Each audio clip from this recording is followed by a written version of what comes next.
presented by the Global Ambassador Program and the Learning Center. My name is Sabina, and I am your host for today's workshop. But before we begin the workshop, I would like to invite Emily Reed to share some information about the library resources here at Penn State. Emily is the coordinator of library instruction services and resources and outreach to all the international students on Penn State Harrisburg campus.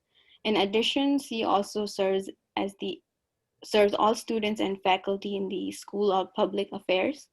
She is also part of the team with Penn State University Libraries working on a brand new project this year that she's very excited to tell us about. Please help me in welcoming Emily. Thank you. I'm going to share my screen. Okay. All right. Hi, everyone. I wanted to tell you a little bit about a really exciting new initiative that we are piloting this year, meaning that it's the first time we're running it and we're testing it to see how it goes. And this new program is the Personal Librarian Program, which means if you are an international student and you would like more contact with the library via updates, being able to get your questions answered, that kind of thing, then you can sign up to join the Personal Librarian Program, and I would be your personal librarian.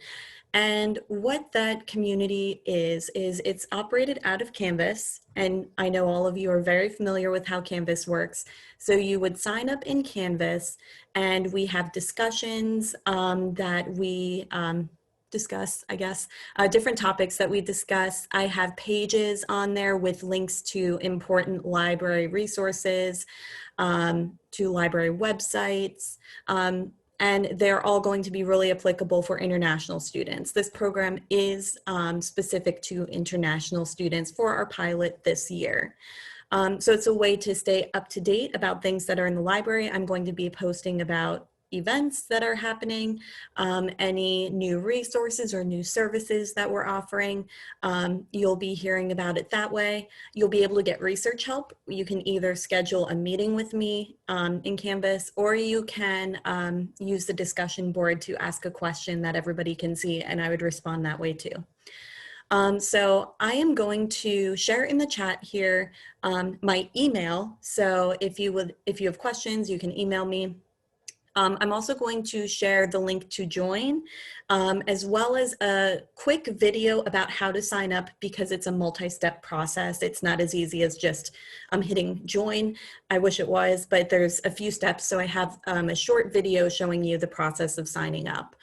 So I'm going to be posting all of that into the chat. If you are interested in joining, feel free to also message me in the chat individually. You should be able to send me a private chat. If you would like to join, please private chat with me and let me know that you want to join, and I will send you a separate email with further instructions. So that's all I have. I'm going to stop sharing, and then I will post those links that I just mentioned into the chat. Thanks for letting me share about this program today before the workshop gets started. Thank you very much, Wendy and Sabina and the Global Ambassadors. Thank you, Emily, for the great information.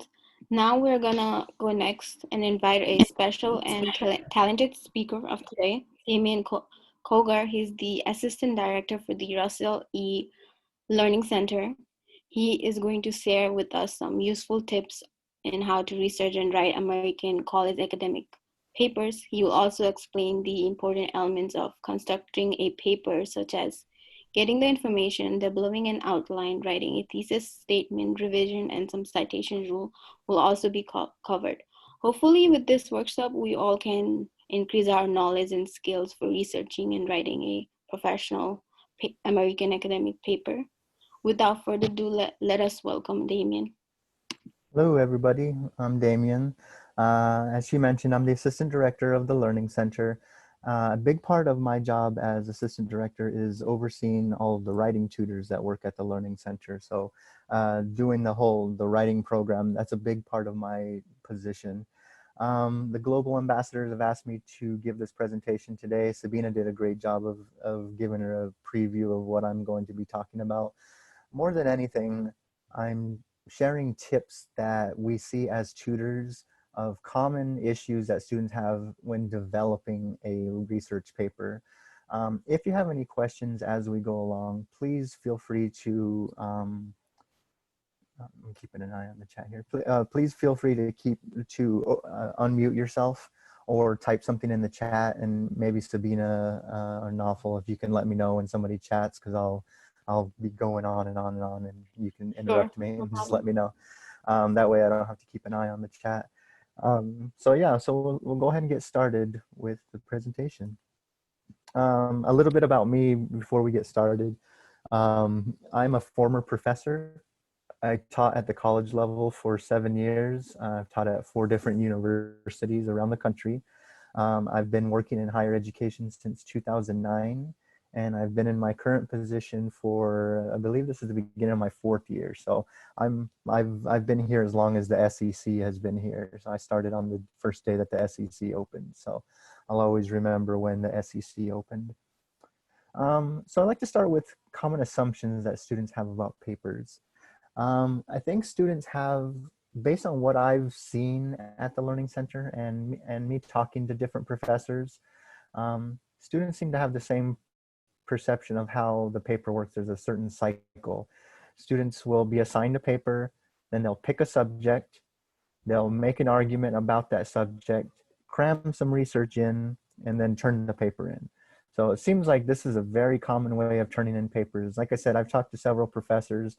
My wife is a professor here. She teaches English at the university, and she says that that's true. And then I can say it's true from all the writing tutors.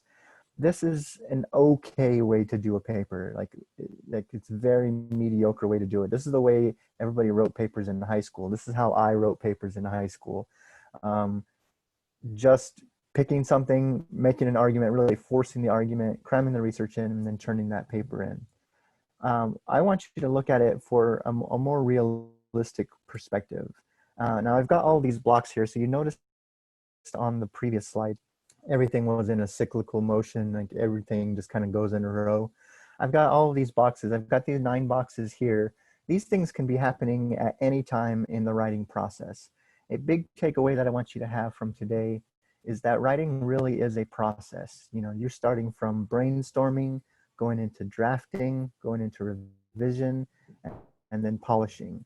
So that's maybe more of a cyclical way to look at it. But all of these things that you see up here are happening all the time, the whole time you're developing the project. So I'll run down these. I know you can see them, but I'll run down them. You should be asking questions about your subject. So you should start pretty broad with a topic. So let's say, we're gonna say for this presentation, we're gonna talk about food because lunch is gonna come so soon, and I'm going to get everybody's appetite up for this after this presentation. You should be asking questions about food, like what are the major things going on with food? What are the problems that are in the food world? What are some issues? You don't have to make a decision on your argument right away. You got to be asking questions and trying to get to something that you're interested in. You should focus these questions up. So if we're talking about problems in food, are you going to want to talk about problems with eating food, problems with growing food, problems with cooking food? You have to really find a focus with that. You can't be so broad. As you can imagine, you could end up writing a paper about food, and the paper could be a book-long paper. And nobody wants to do that at the college level. You guys are getting assigned 3 to 10 page papers. You want to keep it within it. So that's why you want to focus your questions. You also want to research, and I won't be able to stress this enough. You gotta do research. This is the most common thing that I tell students at the Learning Center is, have you done any research? Have you done any research? So students will come in and want to brainstorm topics, which we can do at the Learning Center, but oftentimes they haven't done any reading on the topic. This is where somebody like Emily Reed comes into play, or Emily Ross, or Andrea Pritt, or Heidi, or any of them. You got to do research on your topic. So you can ask those questions all day long that I mentioned, but you also have to be reading up on the topic and getting to know what's going on in the world today. You should also be pre-writing. This is where you're kind of getting everything out. And we're going to talk a little bit more about pre-writing later in the presentation. I have research more. Again, you should be researching as much as you can. You're drafting. This is where you begin to write the paper. I have more research again. I can't stress that enough. You got to be getting your sources. One thing, a complaint I heard from a professor is that students seem to grab like the first 3 sources they can find and then force them into their paper. You should probably be doing, not probably, but you should be doing more research than you need. So if your professor says you need 10 sources, you should be finding like 20 sources and deciding which one is going to be right for your paper. Always be looking, okay? Certainly you should have other people read, and I don't mean to just turn this into a commercial for the Learning Center, but this is a big part of the writing process. Kind of the myth of being a weirdo hermit who just writes in his cabin all day and develops wonderful writing, it is what it is. It's a myth. You got to have other people read your papers. In order to have an effective paper, you've got to have criticism and you've got to have feedback, okay? And then after you have somebody read, you write some more, you do some revision. Revision is not just fixing your grammar, it's looking at what you have and deciding whether or not what you have is enough, where you need to grow areas, where you need to maybe trim back, and so on. So that's kind of a broad picture of my whole presentation. Students are always terrified where to begin a paper. I think that can be one of the more terrifying things that you can do at college is starting a paper. So when students come to me to talk about where they should begin a paper, I get them talking about a broad topic. So again, I'll usually ask a student, what are you interested in? And students will often say, I don't know, sports, you know, or they may say food or something like that. So we start very broad. It's okay to start very broad. If you don't start broad, you're going to really pigeonhole. You're really going to get yourself stuck in a tight little space where you can't get out.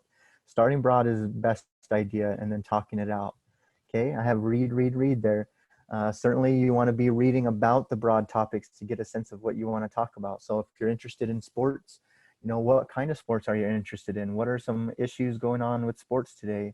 You know, something like head injuries is a big thing in the sports world, but also, you know, using performance enhancing drugs is a big thing in the world.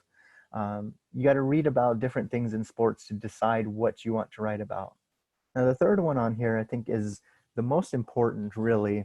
What matters to you? What do you want to know more about? I think that research can be scary when you go into it. But if you're researching what is interesting to you, research is a wonderful thing to do. It's so great. So if you find the aspect of sports that you want to focus on, then focus on that aspect of sports.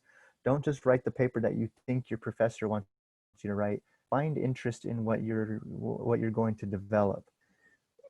Within broad topics, if you start really broad, like I said, talking about sports or talking about food or talking about you know, gender issues or something, finding what you're most interested in and researching what you're interested in, that makes the writing process so much better. Okay, back to research again. And I'm not trying to step on any of the librarians' toes. I genuinely want you to know that research is part of the writing process. So students always want to know when to research. Certainly when you're narrowing down a broad topic. So again, we start really broad with something like food or gender issues or something like that. That's when you want to do your research to get an idea of what direction do I want to go in? How do I want to pursue this paper? Okay. Even when you get narrowed down, let's say with food, we want to talk about tacos versus hamburgers. Okay. That's going to be my silly example for this presentation. Tacos versus hamburgers. There's still a lot of research to be done. You know, what about tacos? What about burgers? Is there any dangers in eating hamburgers? What are the issues with having tacos? What is the caloric value of each one of those things? There's a lot going on, even when you've narrowed it down. So just because you narrow down your subject doesn't mean you're necessarily done researching. Okay, when you get feedback from a tutor or from a professor, sometimes you may be told that your thesis is too broad. This is a common thing. I've talked to some professors who teach classes like the English 5s, where they give feedback to the students. Sometimes your topic may be too broad, and they'll say this paper is going to end up being way too long. Then you got to go back to the drawing board and research some more. Students often get very scared when they realize they're too broad, but that's actually a liberating feeling. You can really stay focused with what you're researching. Okay, sometimes you need more to support your argument. This is a common thing that I see at the Learning Center, where students have done a lot of research to give background information in their paper, to define things and things like that, but they may not have statistics and they may not have facts that they need to support their argument. You may be making a wonderful argument, but you don't have any credibility. So most of you, I'm assuming in this presentation today, are undergrads. You don't have any credibility yet, so you do have to lean on other sources to be able to make a legitimate argument. Okay, another thing that I've seen, I'm part of the Write, Research, and Revise team on campus. This is a program where at the end of every semester, the Learning Center tutors and the librarians get together and they work with students together. One of the most common things that I see the librarians giving feedback on is that their research is maybe not as recent as it could be. So maybe they have interesting research, they have interesting facts, but the facts are 10 or 20 years old. You sometimes need to go back and try to find resources that are saying similar things or saying more up-to-date things. That's when you want to get research done. And then the last thing that I've often seen with students and doing research, you have to address who the opposition is with writing. You always have to understand the other side of the argument. So let's say we were making an argument about tacos being better than hamburgers. Okay, you have to do the research to say, hey, these people like burgers for a reason. What are the reasons people like burgers? That way you can engage with that opposition crowd and you can either refute their argument or you can try to find some common ground so that you're more likely to convince them that they're correct. Remember that most research papers are arguments. You're making some argument. So you do have to research what's the other side of the, what's on the other side of the aisle, basically. Okay. Excuse me, and I apologize for drinking water in the middle of this. My throat's a little dry. Let's talk about the thesis. Now, the thesis statement, or your thesis, this is the most important part of your entire paper. This is really the, if you imagine a tent, it's the pole that holds up the tent. It's what everything is based on in your paper. Just in terms of definitions, your thesis statement is about 1 or 2 sentences long, and it should present your topic and it should present what side of the argument you're on. Okay, and we're going to talk about the parts of a thesis in just a minute. Okay, Hacker and Summers say that a thesis is your informed reasoned answer to your research question, an answer about which people might disagree. Remember that you have to have tension in your thesis, and we'll talk about this in a little bit again.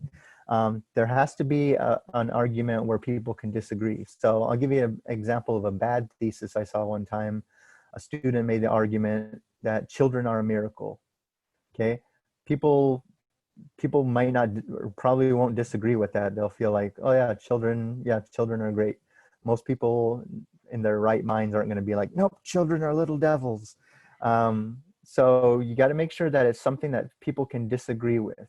If you can't find anybody who's disagreeing with you, then that's probably not a good thesis. Okay, the thesis should be kind of your rock throughout the whole paper. Everything should revolve around that rock. Okay, it should guide you as you write. Everything that you put into a research paper should have something to do with your thesis. This is a common issue I see with students, where a lot of times they'll kind of go off on a tangent and they may say like here's the whole history about this thing. Here's the whole history of tacos. We may not need the whole history about tacos if we're just trying to argue that tacos are more delicious than hamburgers. Okay, so you want to stay on topic, stay on the argument itself. Remember that your thesis may change. A lot of students have the impression that once they choose their thesis, that's it. They don't have to deal with it. I think this is really problematic if you are not okay with having an evolving thesis, because sometimes your research is going to reveal information that that counteracts what you're trying to say. Sometimes you may start off by saying, I'm going to make this argument about tacos again, and then you do a lot of research and you realize I can't make this argument. Hamburgers are far superior than tacos, so I'm going to make. Students have huge revelations on this, where, and I don't know if I'm cutting out, it says my internet is unstable. You guys still hear me okay? Sabina, can you still hear me? Yes, I can hear you. Okay, sorry. I think I said my internet was unstable. So be okay with that thesis changing. Be okay with it completely flipping if you want to. Like I said, I've had students who've done that before where they start off saying, I'm going to argue that X is true instead of Y. And then it turns out that Y is more true and they want to make that argument. Be okay with that. You haven't done anything wrong if your thesis statement is going to change.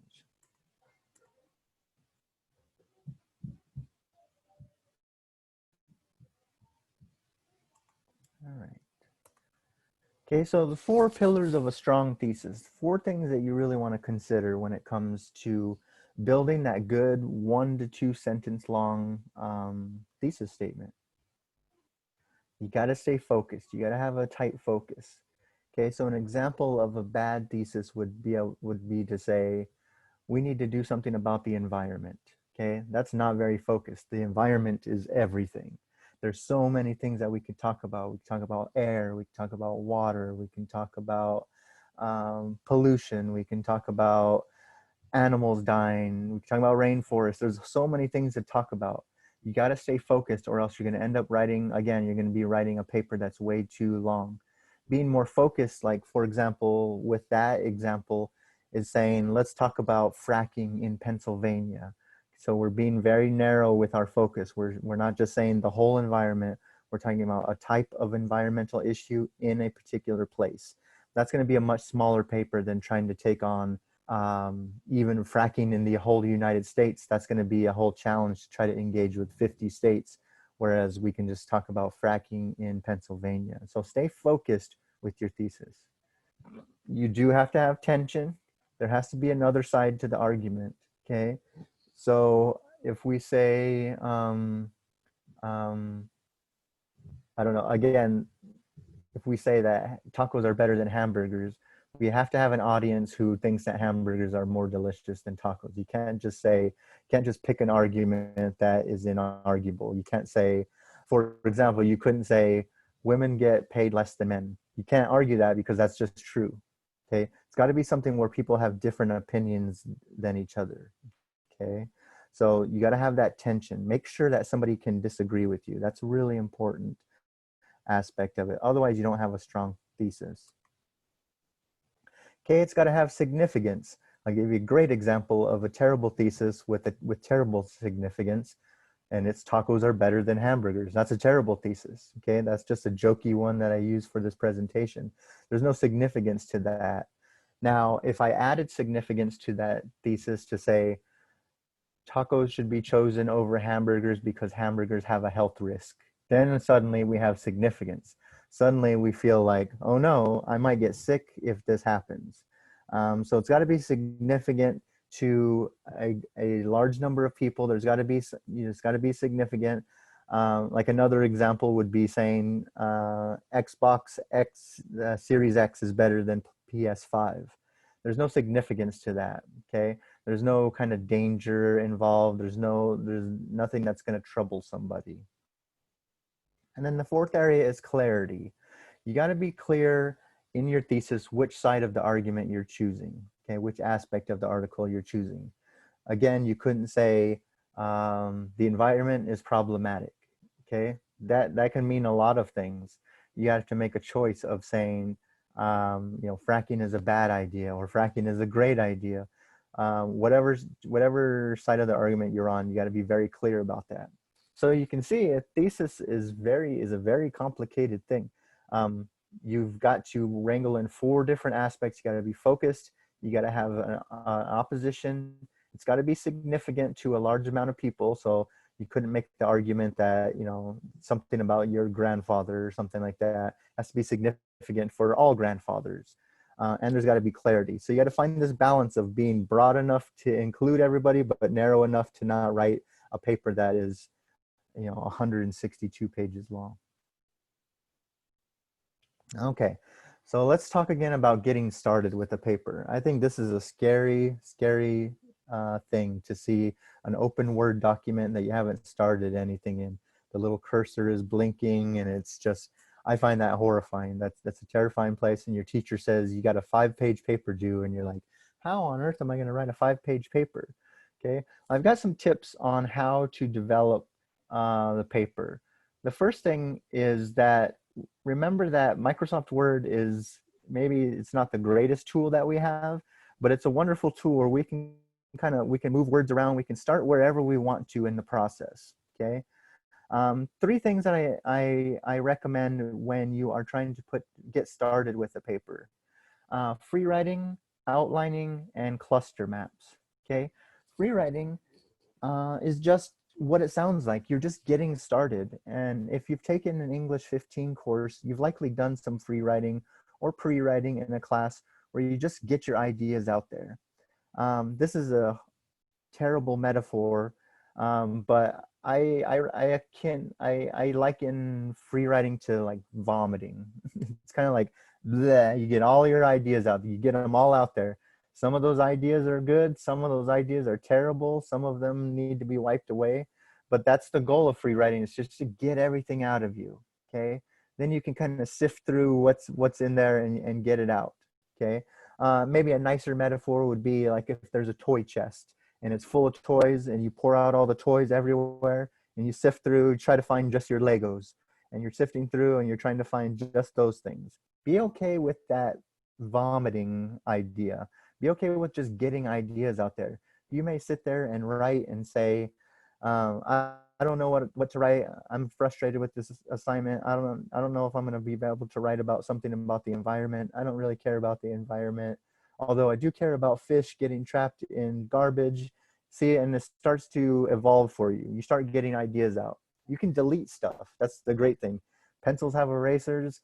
Keyboards have backspace buttons.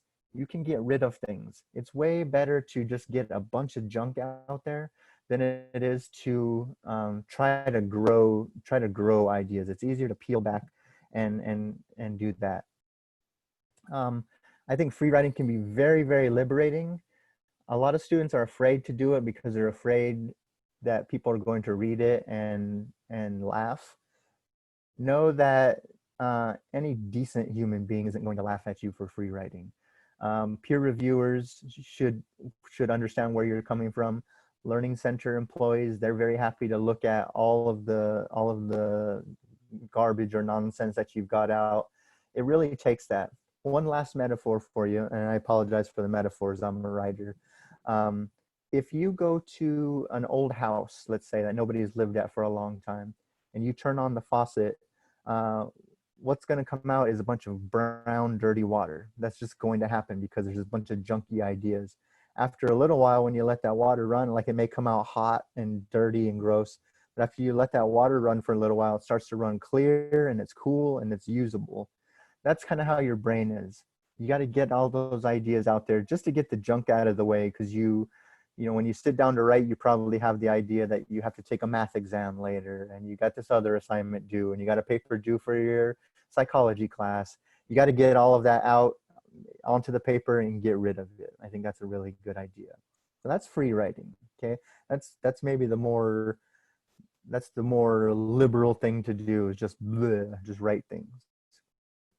The second thing that I recommend, and I do this a lot at the Learning Center when I'm tutoring, is outlining.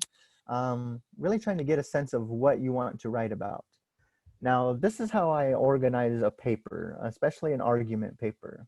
You're starting with the introduction. Okay, your introduction is going to provide background, and I'll talk a little more about introductions in a little bit.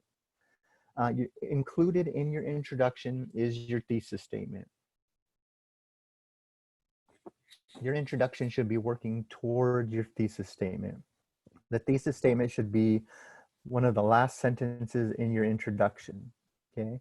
So you have those options of, do I want to write about my background? Do I want to develop my thesis?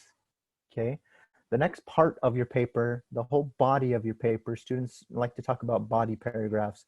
The whole body of your paper should be giving examples of why your thesis is true.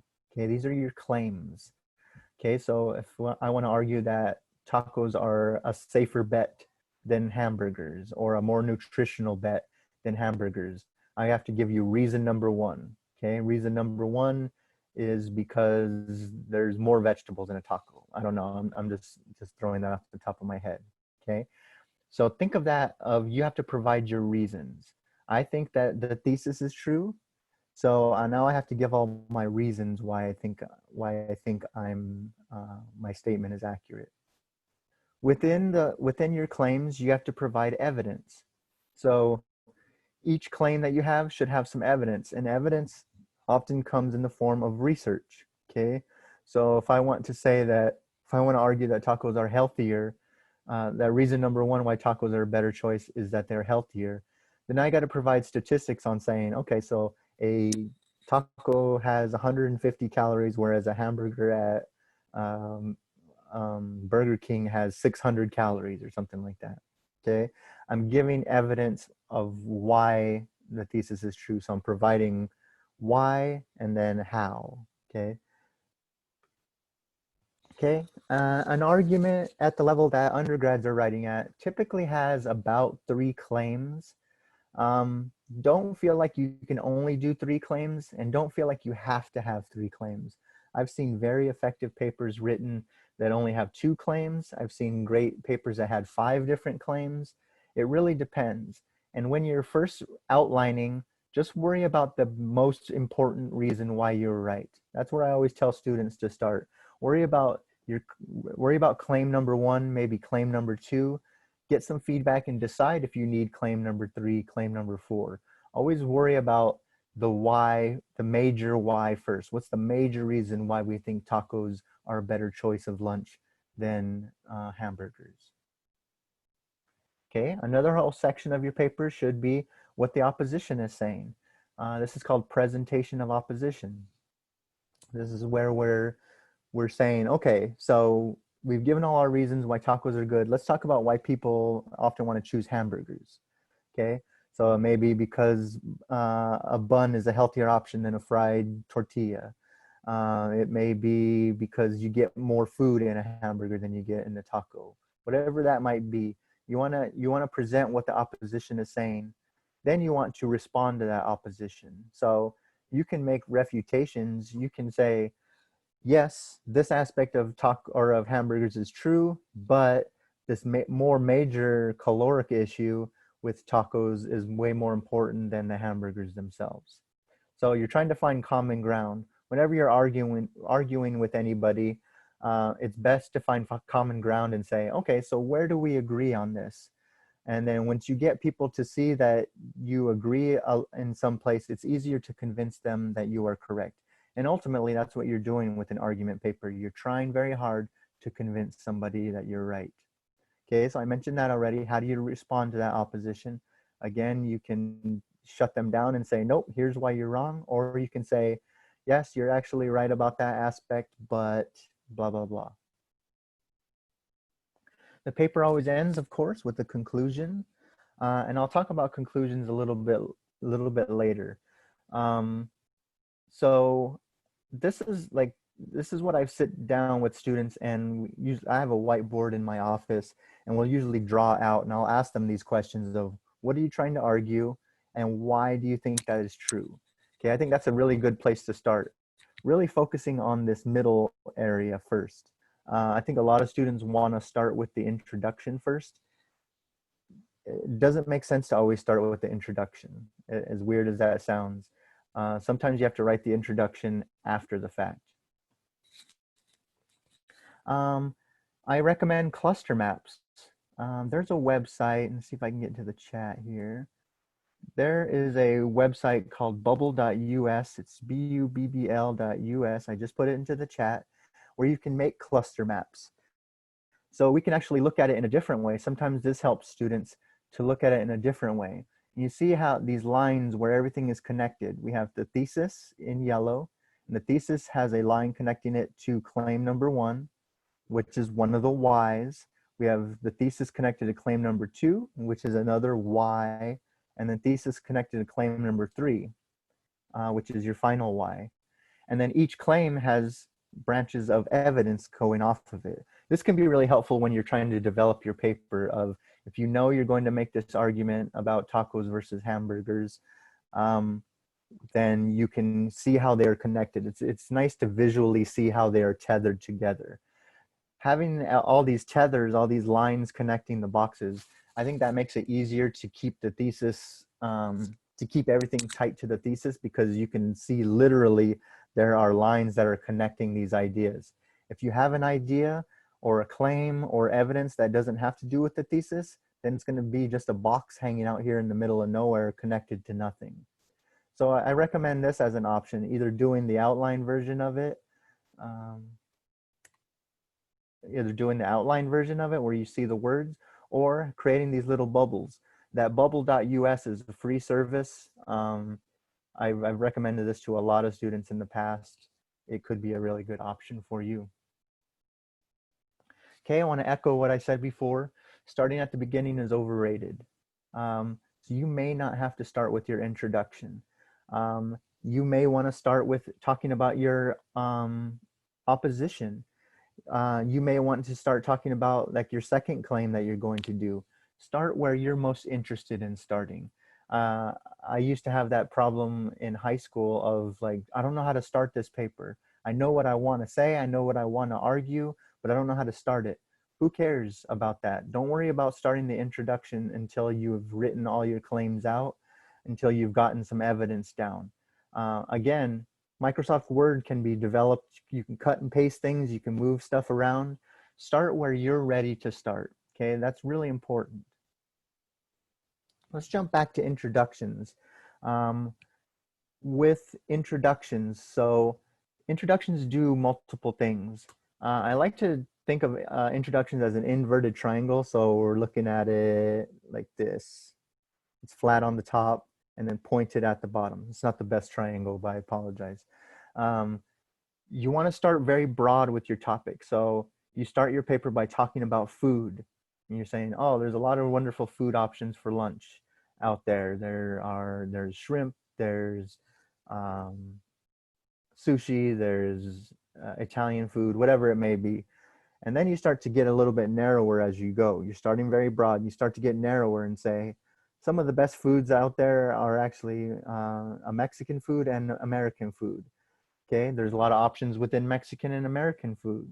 Hot dogs, there's tostadas, there's all kinds of different things. And we get narrowed down to talking about hamburgers versus tacos, okay? We get real focused. That's how you want to be aiming your introductions, almost like a funnel, starting broad to bring in as much of an audience as possible, and then narrowing it down till you get to talking about the specific 2 types of food. The introduction typically gives background information. You know, why are we talking about tacos? Why are we talking about hamburgers? There may have been some sort of news article about the dangers of eating rare hamburgers or something like that that got somebody thinking about the topic. You provide that background information to let them know why we're even having this discussion, why we're getting to this subject. You may have personal information, and an introduction is a good place for you to talk about yourself a little bit, but you don't want to talk about yourself too much, because again, you want to try to involve as many people as possible. Okay, and again, you're working your way to your thesis. You get to that point, you're kind of building tension, and then you get to you mention that there is a debate about tacos versus hamburgers, and then you say, here's my stance on that argument. Okay, into the body itself, where we see students who really struggle with things at the writing level. Now this is where you started to write your paper. So you've gotten started, you got some ideas out. Here are some common things that we send students away with at the Learning Center. One is opposition. That's the biggest one. Students often just disregard the opposition. They can't understand for the life of them why people would want a hamburger over a taco, because tacos are so delicious. Okay, you have to take the time to understand that argument. So gun control is a really good one. So let's say you are for gun control. It can be very easy just to say, well, I don't understand why anybody would own a gun at all. Yep, but you have to look into it. You have to look into it and see, some people want guns for security issues. Some people need it for hunting food. It's more complicated than just your idea about it, okay?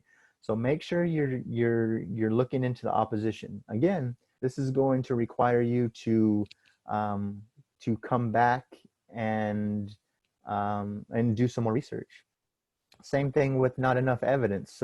So you may make some outstanding claims. You might say, well, why are tacos so much better than hamburgers? And you'll say, because of this and this and this. But I don't see any evidence that you are accurate. I don't see any statistics. I don't see any experts saying that as well. Sometimes you need to go back and get more evidence. Okay. Yeah, Emily's point about opposing viewpoints, that I could not remember the name of it, so thank you. Opposing viewpoints is a really great place to get a sense of what your opposition could be. Okay, you might not have enough credibility.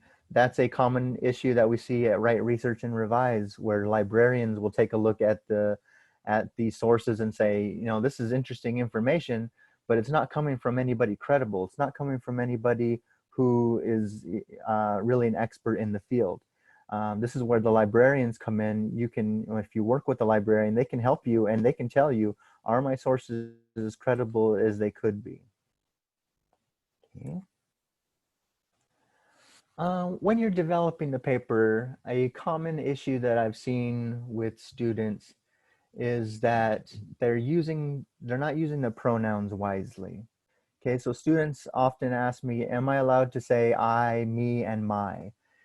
The answer is yes, you can, but you should try to avoid it as much as you can. You should try to get away from your own personal stance and make it so. Hey, Damien, somebody yeah. has a question. She's asking to unmute herself. Sure, yeah, go ahead, Emma. So like, for credibility, like credible sources, what about like if we're seeing the same kind of fact being repeated over and over from sources? Can we like assume maybe like the fact is true?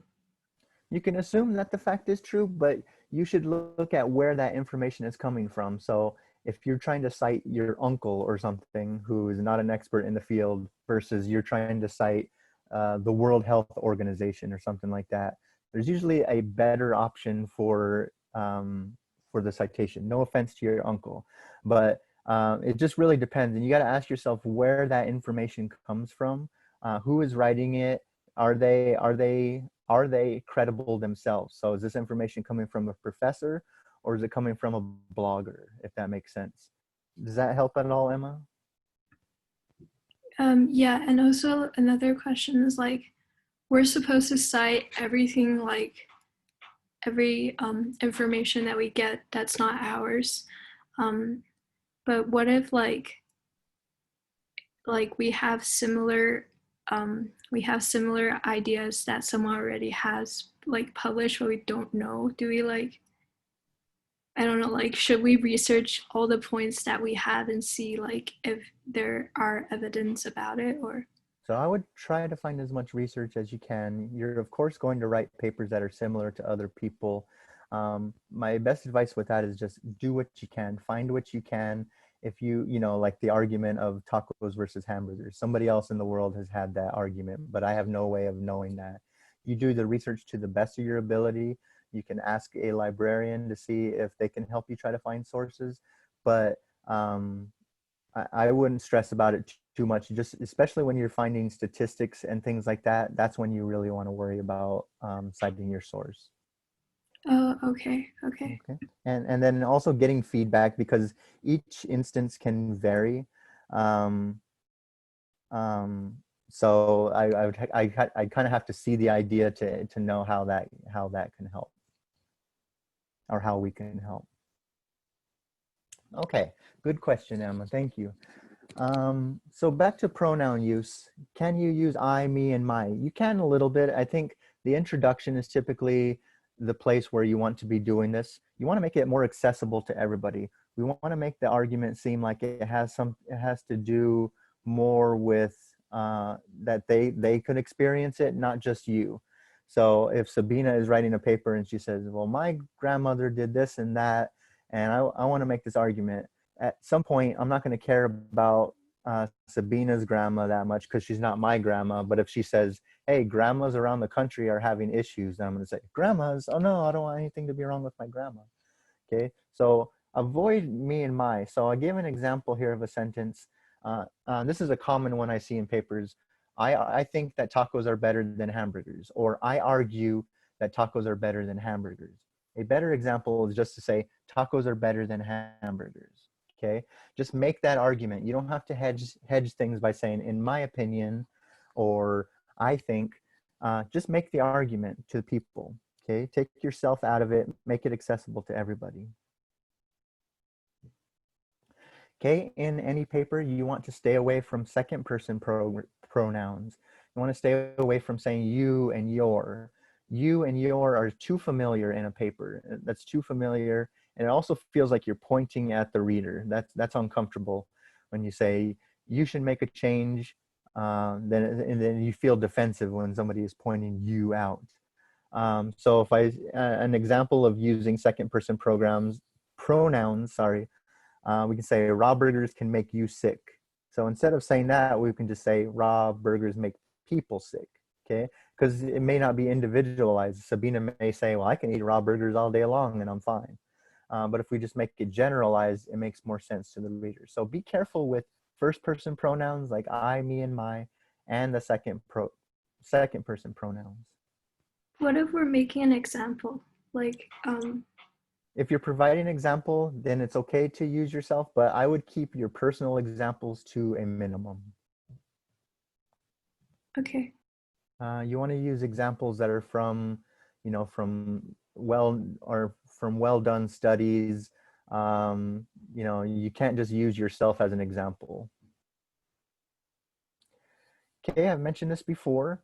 You want to share your work with anybody and everybody. Okay, I've got a whole list of people that you should share your work with. You should be having lots of people look at your work in order to improve. And I know that this is a very challenging thing to do. It's scary to share your own writing with other people, but you've got to do it. Peer review is a good thing. Having your professors look at it, and certainly going to the Learning Center. There's a lot of people who will be willing to look at your paper. I would argue that you are around arguably the most intelligent people you're ever going to be around in your life.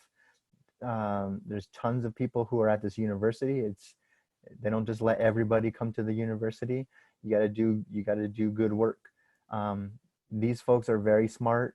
Lean on the people that you can. Lean on mentors. Lean on professors. That kind of thing.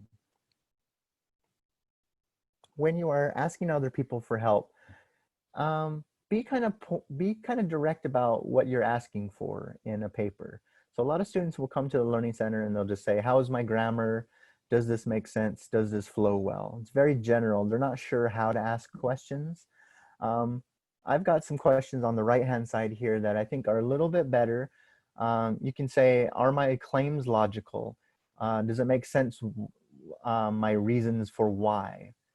Am I making a convincing argument? You can ask your reader, do you feel convinced by my argument? Why or why not? And also asking, what am I missing in my paper? What are some major things that I should be concerned about? Yes, there are tutors who you can share your work with. I'll talk about the tutors in just a minute. Emma coming in with the really good questions. Okay, now the end of your paper, your conclusions. Students are often not sure how to write a conclusion for a paper. there's a couple of things that you should be doing in a conclusion. You have a couple options of what you can do in a conclusion. One is to establish greater significance, really telling the reader, here's why this matters so much. So it could be, you know, talking about tacos, like, why is it so important that we choose tacos over hamburgers? And it could be because taco merchants are really suffering in the United States and they deserve a better shake. Really establishing why this matters to a big group of people. That's a big thing to do in a conclusion. Yes, you can summarize a little bit in a conclusion, but you should be doing more than just summarizing.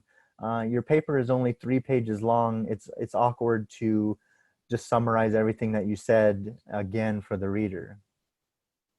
Another thing that you can do in a conclusion is make suggestions to your reader of what they can do to help the cause, what they can do to better the environment, for example, or what they can do. They can go to more taco stands to support local taco vendors. Okay, giving some things that they can do. So basically saying, okay, so I agree with you, but what do I do now? Do I need to contact my senator?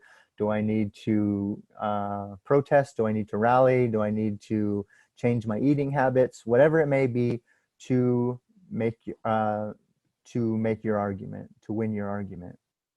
A strong conclusion will do both of these things. It'll establish greater significance, and it provides a call to action. So you're trying to aim for that for your conclusion. Do more than the summary. That's a big takeaway that I want you to have. Okay, a couple more things here, and then I'll be done. Make sure you're citing things. Okay, so students ask me all the time, what do I need to cite? You need to cite all of these things: words, phrases, ideas, direct quotes, which I would guess most of you are using 90% of the time, and paraphrases, which you should know professors want you to be doing 90% of the time. Paraphrasing is when you're putting the content into your own words. Yeah, just like Wendy said, you got to cite what's not yours. You got to be transparent about that information. You've got to say, I got this from somewhere else. It's way better to oversight things than it is to undercite things, because you could be accused of plagiarism if you're underciting things. Again, having other people look at your work and telling you, you need to cite this information can be really beneficial. So really work on getting those paraphrases right. Work on putting things into your own words and putting it into your paper. Okay, so what does citation mean? Two different styles. We don't have time to talk about all the citation stuff today, unfortunately. But a citation in APA and MLA are slightly different. In APA, it's an author date system. So whenever you're doing an in-text citation, you got to put the author's last name, and then you got to put the year of publication. Those two things you got to put in your in-text citation. Some professors call them parenthetical citations. Those two things you got to put in your citation. So we'll make up an example. Let's say I wrote something from 2020. Then the citation would look like, it would say Cowger, comma, 2020. And that's all you have to have in that citation. It's not like you have to have a ton of information in there. Okay. The second style we have on here is MLA style. The MLA does an author location information. So there's an example for APA there of the author date citation. MLA uses an author location system, and location is typically the page number. So you're listing what the author's last name is and then the page number. So an example of that would look like this. We have the author's name, space, and then the page number on which that information appeared. So Emma asks, what if we said, according to a quote from, do we still cite him in brackets before the period? No, you don't, because that's called a signal phrase. That's a great question. If you mention the author's name in the citation, in APA, you have to follow the name with putting the year of publication in parentheses. In MLA, you don't have to do that. You just have to put the page number at the end of the citation. That's a great question.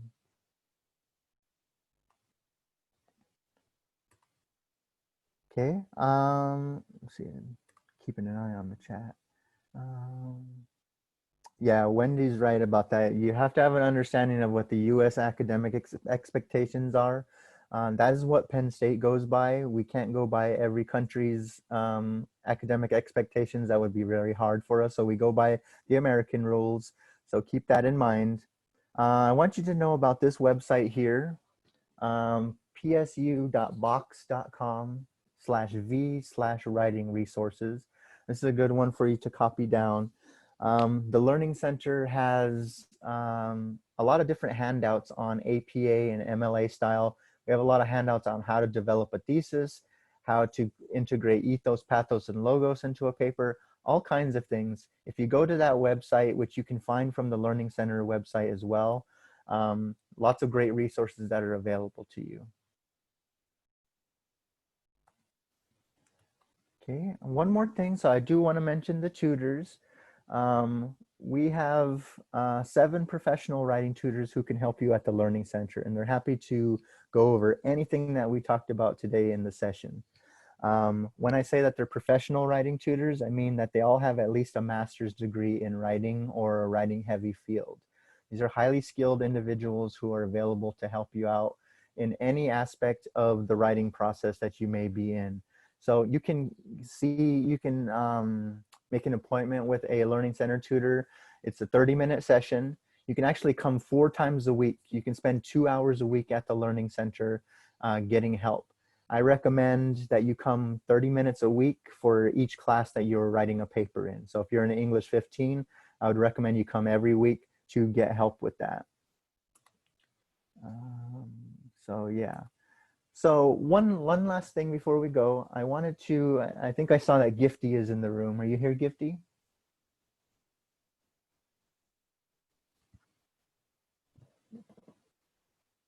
I thought she was in the room. Gifty is one of, the Learning Center has a group of students who work for us called Lion Supporters. And I find it very helpful to have a Lion supporter come and talk to the group. Are you there, Gifty? Yes, I am. I'm so sorry. Oh, I went to the bathroom. that's okay. It's okay. So it's one thing if the guy who's in charge at the Learning Center talks about the Learning Center, but Gifty is a student who has actually received help from the Learning Center. And I just want to give her a couple minutes here to share her experience with the Learning Center and how we've helped with her writing. So go ahead, Gifty. Okay. Hi, my name is Gifty. That's a gift with a Y at the end. I'm in my final year at Penn State Harrisburg. I'm majoring in accounting. So I joined Penn State in 2018 from Ghana. So I transferred here to Penn State. In my country, we use the British English. So the transition was kind of difficult. I had to change certain things to adapt to the American writing and then how they speak here. And so when I came to Penn State, I've personally worked with Damien before. He helped me with my writing skills, how to speak properly and make my sentences concise. And so far, so good. My academic performance has really improved over the years. And since I'll be graduating in December, I think I'll be receiving the Dean's List. And it's all due to their help in my writing, in my maths, and my finance classes and research projects. Everyone there is very helpful. So I think the Learning Center has an extreme people teaching and assisting students with their work. And I also recommend this project or this Learning Center service to everyone who really needs help, because they'll really help you succeed in everything you do. Thank you. Thank you, Gifty. I appreciate that. So hopefully that gives you a perspective of how students can get help. I want to add, last thing here, I want to answer Emma's question. Can we do 2 30-minute sessions at a single time? No, you can only do 1 30-minute session per day. So, so keep that in mind. So you can actually come 4 days a week, but you can only do 1 30-minute session per day. So I think that's everything that I have for today. I really enjoyed talking with you, and you've had wonderful questions, and I appreciate that. Thank you so much to Wendy, and thank you to the Global Ambassadors. I hope you'll come see us at the Learning Center. I'm going to give my email address in the chat. If you have any further questions about the Learning Center, about how to book or anything like that, you can book directly from the Learning Center website, which I have up on the screen. I'll leave it up here for a couple minutes before I leave. Any further questions or anything I can answer?